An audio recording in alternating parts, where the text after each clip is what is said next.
What if I told you that the modern identity of Jewish people, scattered across continents, divided by languages, and shaped by centuries of exile, can still be traced back to words written thousands of years ago?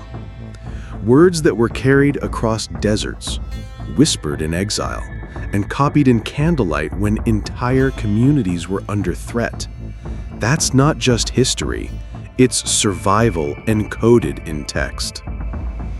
The Jewish people are often described as one of the oldest continuous cultural traditions in the world. Think about it. Empires rose and fell, nations came and went, but the Jewish identity endured.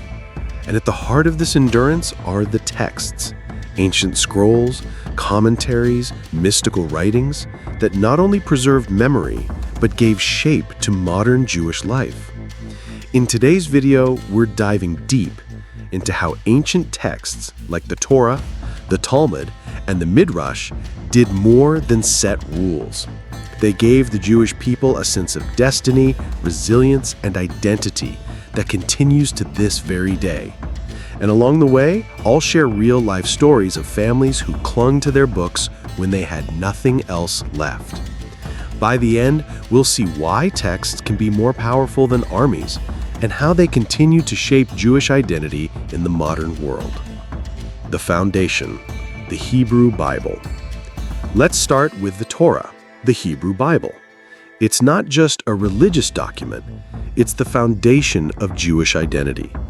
In its pages, we find the covenant with God, the laws that structure daily life, and the bold claim that the Jewish people are chosen, bound to a promise of land and destiny.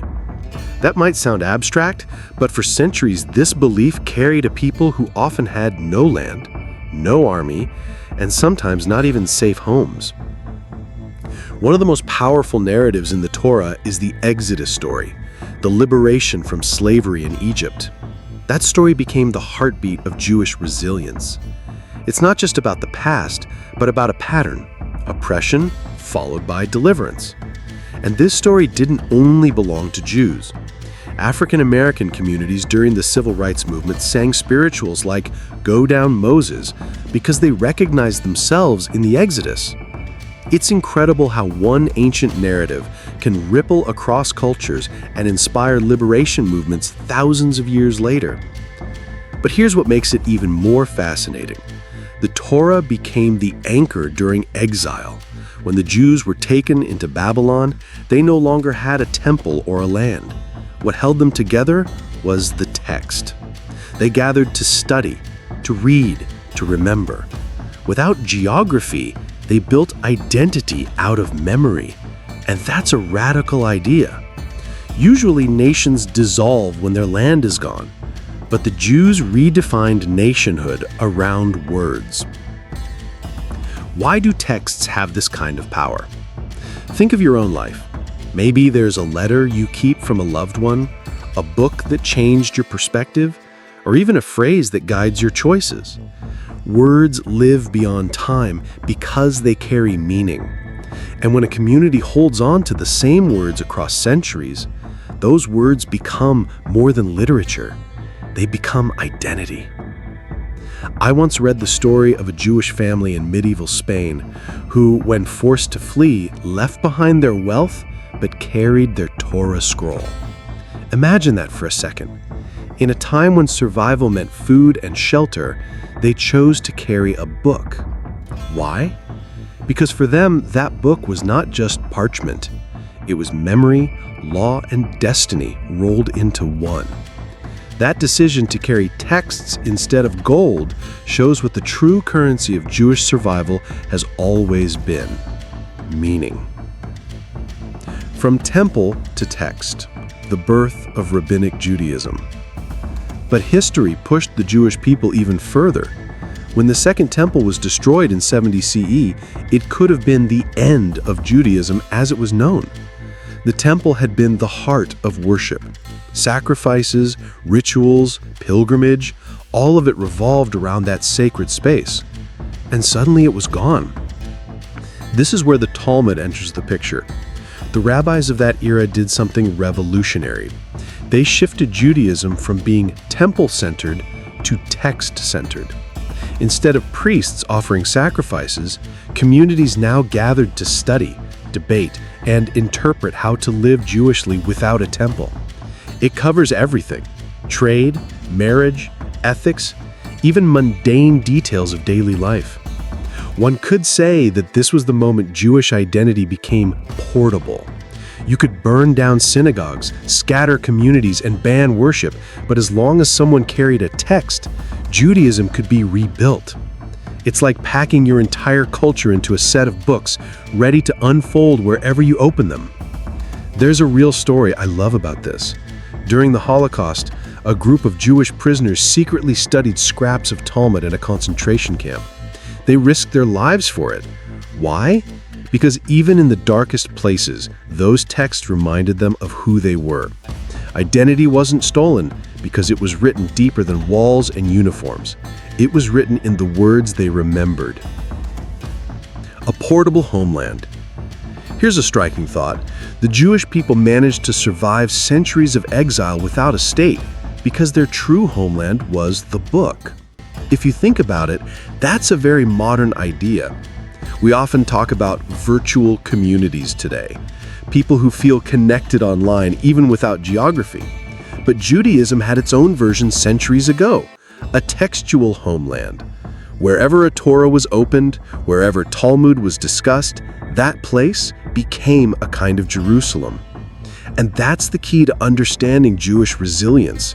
Identity was never about buildings alone. It was about interpretation, memory, and practice rooted in ancient words. Would you like me to continue with part 2, where we dive into Kabbalah, Midrash, and the transformation of texts in the modern world?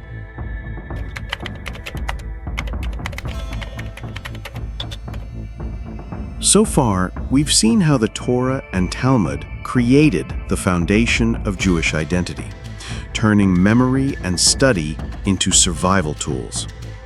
But that's only the beginning. Over time, Jewish thought didn't freeze. It expanded, deepened, and sometimes even challenged itself. Through mystical writings like the Kabbalah, narrative expansions in the Midrash, and centuries of commentary, Jews kept finding fresh meaning in the same ancient texts. This is what I call the living text idea. A text isn't just something you read once, it's something you wrestle with, argue with, reinterpret for every new age. And the Jewish people mastered this like no other community. Their identity didn't just survive on texts, it thrived on the act of interpretation. The Midrash, filling the gaps. Let's begin with the Midrash. If you've ever read the Hebrew Bible, you know it often feels concise, even mysterious. It'll describe entire lifetimes in just a few sentences. But human imagination naturally fills in the gaps. That's where the Midrash comes in. It's a collection of stories, parables, and explanations that expand on biblical narratives. Take the example of Abraham smashing his father's idols. You won't find that story in the Torah itself. It comes from the Midrash. Rabbis used it to teach about rejecting false gods and choosing truth.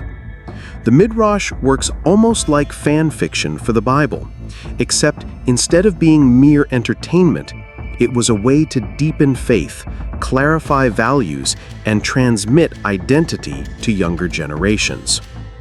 Think about this. Every culture has its family stories that get passed down at the dinner table, often embellishing facts to make a point. For Jewish communities, Midrash became that shared storytelling, bridging gaps between text and life. It gave families and children a way to see themselves inside the biblical narrative, not as distant observers, but as part of the same story. Kabbalah, the mystical dimension. Now, let's move into something even more intriguing: Kabbalah. For many today, the word conjures images of celebrities wearing red strings. But the original Kabbalah was something much deeper. It's Jewish mysticism, developed during the medieval period, that sought to answer the big, unsettling questions. Who is God really? How does creation work? What is the purpose of human suffering? The central Kabbalistic text, the Zohar, written in 13th century Spain, reads like poetry drenched in mystery. It describes God not as a simple figure, but as a complex set of emanations, the Sfirot, through which divine energy flows. Why did this matter for Jewish identity? Because it gave meaning to suffering and exile. Instead of seeing exile as just punishment, Kabbalah framed it as part of a cosmic struggle where every act of goodness by Jews could help repair the universe, tikkun olam. That turned daily actions, lighting a candle, saying a prayer, giving charity, into acts of cosmic significance. There's a story from the 16th century about Rabbi Isaac in Safed, Israel, often called the Ari. He taught that every soul has sparks that need to be released through good deeds. People would travel days just to hear him, because in an age of persecution, he gave Jews a mystical purpose that made endurance feel holy. Text as resistance, a story from the Soviet Union. Let me pause here with a real-life story to illustrate how this mystical and interpretive tradition carried into modern times. In the Soviet Union, practicing religion was heavily restricted. Synagogues were shut down, rabbis were harassed, and sacred texts were banned. But there are accounts of Jews secretly gathering in basements to study Kabbalistic texts by candlelight. One survivor recalled how even though they didn't fully understand the Zohar, just reading its words gave them strength. For them, mysticism wasn't about abstract speculation, it was resistance. It was a way of saying, we are still here, and we will not forget who we are. And that's the recurring theme. Texts don't just transmit rules, they transmit identity, even under the harshest regimes. Commentary, a conversation across generations. One of the most fascinating parts of Jewish identity is how commentary became its own form of scripture. Rabbis like Rashi in 11th century France or Maimonides in 12th century Egypt didn't just explain the Bible or Talmud, they reshaped how Jews lived and thought. Rashi's commentary, for example, is so central that most Jewish students today cannot imagine reading the Bible without his notes. It's like having a trusted guide whispering in your ear, helping you see meanings you'd miss alone. Maimonides, on the other hand, brought philosophy into the mix, showing that faith and reason could coexist.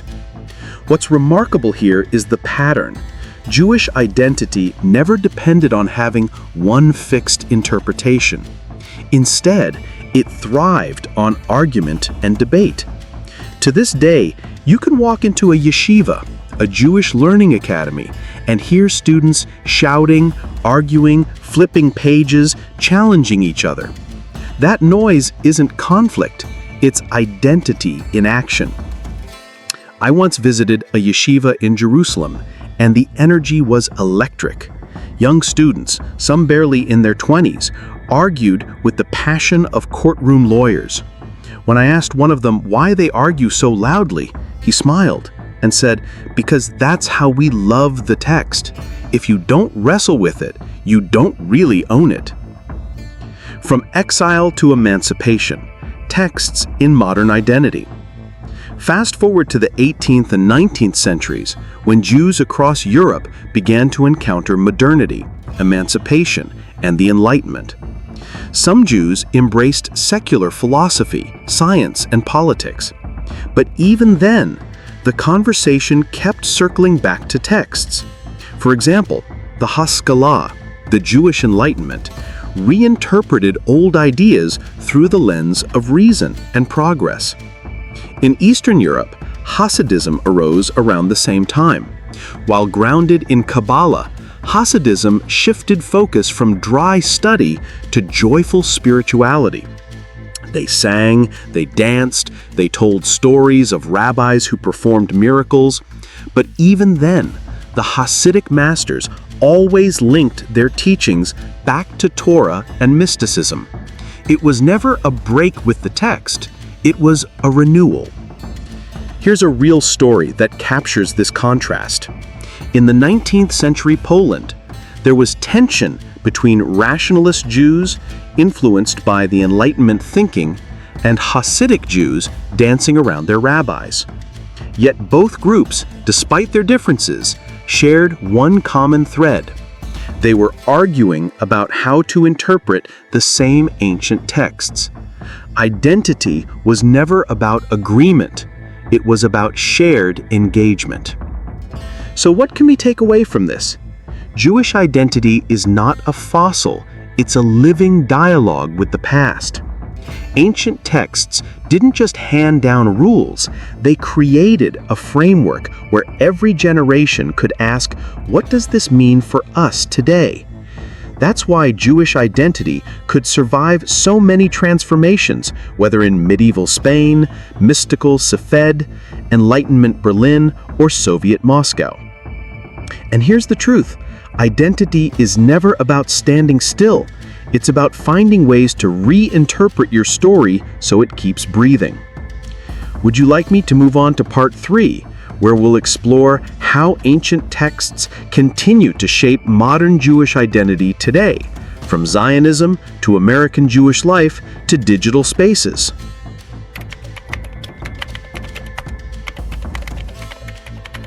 In the first 2 parts, we looked at how ancient texts gave Jewish identity its foundation, and then how interpretation and mysticism kept that identity alive through centuries of exile and transformation.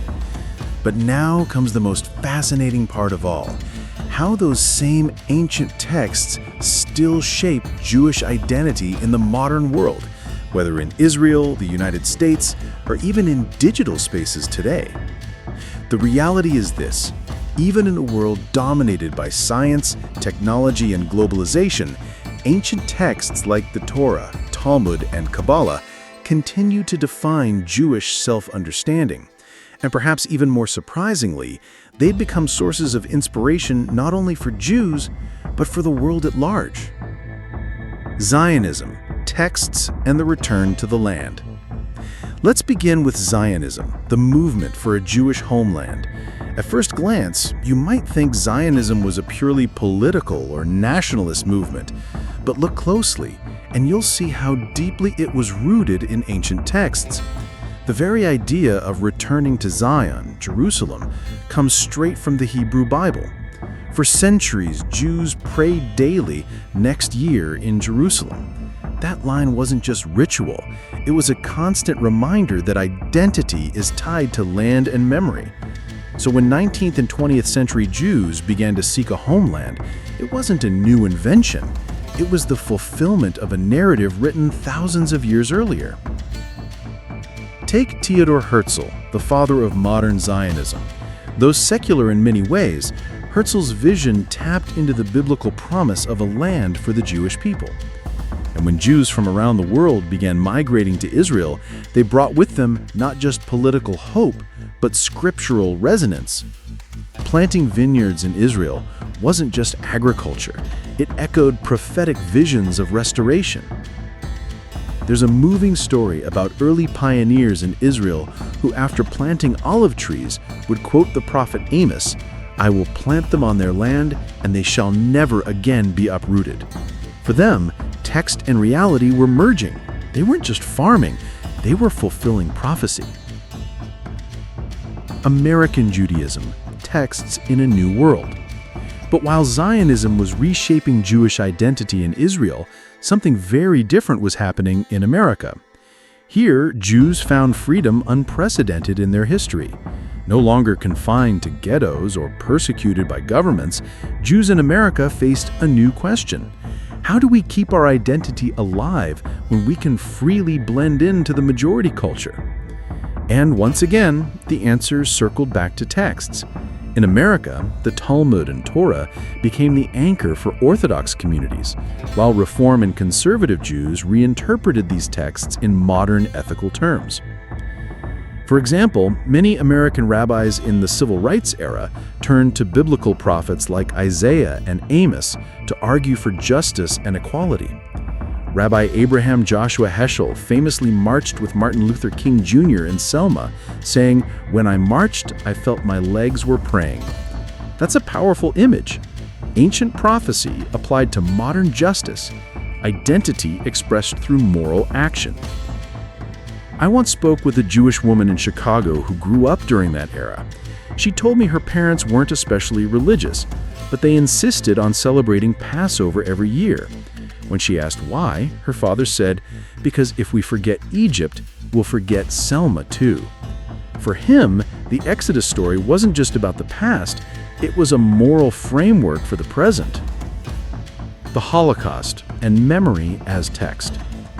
No discussion of modern Jewish identity can avoid the Holocaust. 6 million Jews murdered by Nazi Germany, entire communities wiped out. It could have shattered Jewish identity completely, and yet texts again became central to survival. After the war, survivors clung to prayer books, fragments of Torah scrolls, even handwritten notes with psalms. In displaced persons camps, rabbis worked tirelessly to rewrite from memory lost commentaries so they wouldn't vanish forever. Why did they risk so much? Because to forget the text would mean to lose themselves. Text wasn't just study, it was resistance, dignity, identity. And in the decades after, memory itself became a kind of sacred text. The phrase "never forget" became almost scriptural. Holocaust museums, testimonies, and education all reinforce the idea that Jewish identity requires memory, not just of biblical times, but of modern suffering too. Digital Judaism. The text goes online. Fast forward to today. We live in a digital world where information flows faster than ever. And yes, even ancient Jewish texts have entered this new age. You can now study the entire Talmud on an app, attend a Kabbalah class on Zoom, or hear Torah commentary on YouTube. Some critics worry that this digital shift dilutes the depth of study, but others see it as the next chapter in the living text tradition. After all, Jews have always adapted their study methods, from scrolls to printing presses to online platforms. The medium changes, but the message continues. I remember coming across a story of a young man in New York who grew up disconnected from Judaism. He stumbled across a Jewish podcast discussing the weekly Torah portion while commuting to work. That random encounter sparked curiosity, which led him to join a synagogue, and eventually he became a teacher himself. That's the power of digital texts. They can spark identity in the most unexpected places. So what do we learn from this sweeping journey, from Torah to TikTok, from Babylon to Brooklyn? The lesson is this: identity isn't something you inherit once and for all. It's something you actively build, reinterpret, and renew. Jewish texts gave Jews laws, stories, and symbols, but it was the ongoing engagement, studying, arguing, reimagining that kept those texts alive and kept identity strong. And this isn't just about Judaism. Every culture, every community faces the same challenge. How do we hold on to our roots while still living in the present? The Jewish experience shows us that the answer isn't to freeze the past or abandon it. It's to treat it like a conversation. You wrestle with it, you reinterpret it, you let it guide you, but also let it grow with you. Think about your own life. What are the texts that you live by? Maybe it's scripture, maybe it's family stories, maybe it's music or literature. Whatever it is, the question is the same. Do you engage with it actively, or do you let it gather dust? Because identity, whether personal or collective, depends on that active relationship. So here's the big takeaway. Jewish identity, shaped by ancient texts, shows us that survival isn't enough. Thriving comes from creating meaning, from turning memory into action, from transforming old words into living guides. When Jews say Am Israel Chai, the people of Israel live, they're not just speaking biologically. They mean the story, the text, the identity continues to live because it is studied, debated, sung, and even argued with.